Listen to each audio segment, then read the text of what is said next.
I think as a consultant psychiatrist who served in the military before focusing on caring for those who serve, the untapped clinical potential still exists in specialists engaging nurse practitioners, veteran clever GPs, pharmacists who have an interest and capacity in helping those who serve is part of where we should be going collectively as a team. I think the ossified, outdated legacy approach to one patient, one specialist operating in a silo, writing an occasional letter to the GP is well and truly past its use by date. Absolutely. What would you say to that? Absolutely. Recently, in the last week, we've reached out to a pharmacist who has a master's in dietetics and nutrition to support one of our patients who has a binge eating disorder. Yeah. And I think that we're looking at multifaceted conditions here. Yeah. So, and multi-layers and medication management. So making sure we're looking at their medication is optimized for their conditions in their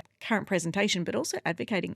So that advocacy for us is really important. So whether that patient is being supported by DVA for the treatment of their conditions, we can have those conversations with DVA and figure out what's working for DVA in terms of our referral processes, our engagement, but also to support our patient to understand DVA's point of view in terms of that process. And I think as clinicians, if we have consolidated, trusting professional relationships with dietitians, nutritionists, exercise physiologists, pharmacists, addiction specialists, and services that can help contain all of that, as a clinician, you're far more comfortable asking questions regarding disordered relationships with food, compensatory behaviours, addiction, chronic pain, because if asking those questions flags areas of concern, it is considering the person as a whole and helping them to feel heard, and also making the clinician feel much more comfortable with the responses you get from those questions, because you have trusted colleagues to send that patient to for care.